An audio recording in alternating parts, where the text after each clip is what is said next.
వివరంగా చెప్పు ఈ భారతావనికి. ఇక సూర్యాపేట డిఎస్పి పార్థసారథి ఇంట్లో ఏసీబీ సోదాలు. ఇంట్లో సోదాలు చేస్తున్న అధికారులు, విస్తుపోయే విధంగా లభ్యమైన వస్తువులు. డిఎస్పి ఇంట్లో అక్రమంగా 25 లైవ్ బుల్లెట్స్, 65 యూజ్ చేసిన బుల్లెట్ క్యాప్స్. హయత్ నగర్ పిఎస్లో డిఎస్పి ఫిర్యాదుతో కేసు నమోదు. లంచం తీసుకుంటూ ఏసీబీకి చిక్కిన సూర్యాపేట డిఎస్పి పార్థసారథి ఇంట్లో ఏసీబీ అధికారులు సోదాలు నిర్వహించారు.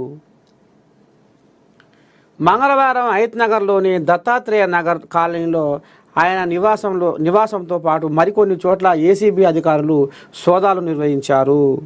పార్థసారథి ఇంట్లో భారీగా ఆస్తులకు సంబంధించిన డాక్యుమెంట్స్, నగదు, బంగారం ఏసీబీ అధికారులు గుర్తించినట్లు సమాచారము.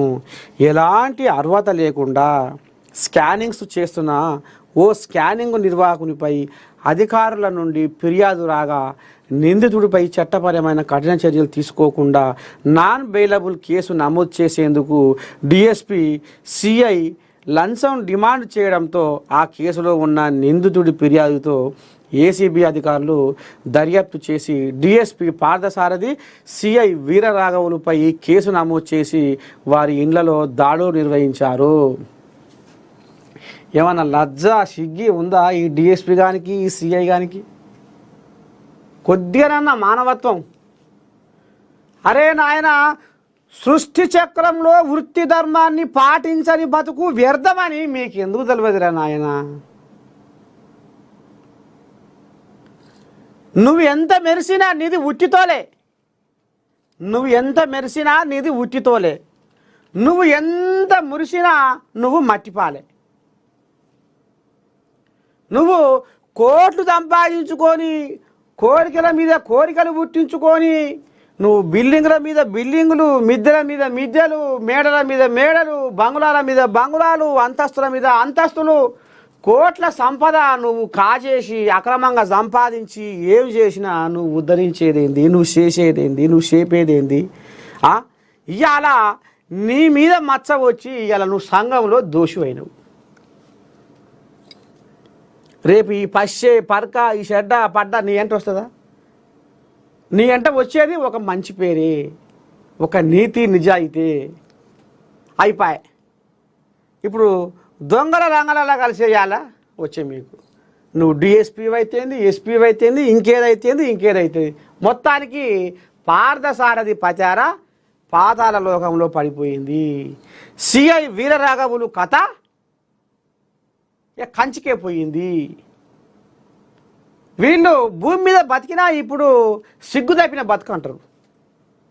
వీళ్ళు భూమి మీద బతికినా సిగ్గు తప్పిన బతుకు, లజ్జ తప్పిన బతుకు ఎందుకు బతుకుతున్నావురా అని రోడ్ల మీద కాగితాలు ఏరుకొని బతికేటోడు కూడా అనేకాడికి వచ్చింది ఇప్పుడు వీళ్ళ పరిస్థితి. ఇక మరి డిఎస్పి ఇంట్లో బుల్లెట్స్ కలకలం. ఏసీబీ కేసులో డిఎస్పి పార్థసారథి ఇంట్లో తనిఖీ చేస్తున్న సమయంలో ఏసీబీ అధికారులు షాక్కు గురయ్యారు.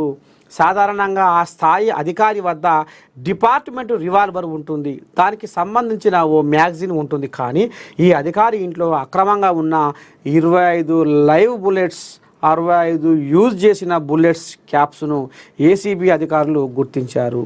ఇంట్లో అక్రమంగా బుల్లెట్స్ ఉండడంతో ఏసీబీ అధికారి మురళి హయత్ నగర్ పోలీసులకు ఫిర్యాదు చేశారు.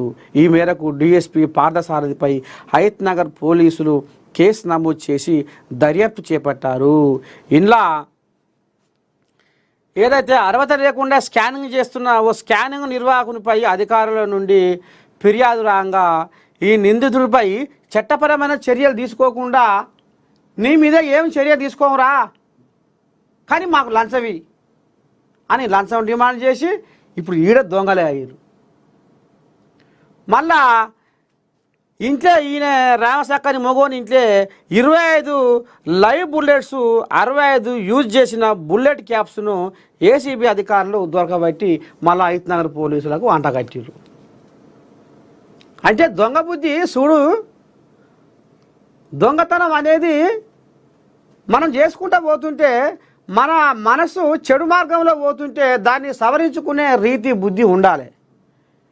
ఎవడు చూడలేడుగా, ఎవడు చేస్తలేడుగా, పిల్లి కన్ను మూసుకొని పాలు తాగినట్టుగా ఇప్పుడు ఒకసారి చేస్తే ఇప్పుడు నా ఇంట్లో 25 లైవ్ బుల్లెట్స్ 65 యూజ్ చేసిన బుల్లెట్ క్యాప్స్ ఉన్నాయి. అంటే ఇవన్నీ వీడు అక్రమంగా సంపాదించుకున్నాయి, దొంగతనంగా ముళ్ళే మూట కట్టుకున్న ముచ్చట్లే ఇవన్నీ. మరి గింత చేసినా నేను ఎడ దొరికినా, కానీ నువ్వేనో ఒక దొరుకుతావురా బద్మాషిగా, ఏనో ఒకడా దొరికి నీ బండారం అంతా బయటకు వస్తుంది. దొంగతనం ఏనాడు దాగదు, చెడు అది ఏదో ఒక రోజు దానికి అంత్యకాలం అనేది కూడుకున్నప్పుడు, పాపం పంట పండినప్పుడు ఖచ్చితంగా నువ్వు దోషిగా బజార్లా నిలబడవలసిందే, ఈ సమాజం ముందు తల వంచవలసిందే. మరి ఇక సూర్యాపేట డిఎస్పి పార్థసారథి ఎంత పని చేసుకుంటే పార్థసారథి నీ పత అంత గంగడ కలుపుకున్నావు. ఇవాళ నువ్వు సంపాదించుకున్న అక్రమ ఆస్తులు బయటపడ్డాయి. నువ్వు సిగ్గు లజ్జ తప్పినోడిగా నువ్వు భూమి మీద బతకవలసిన అవసరం వచ్చింది ఇప్పుడు.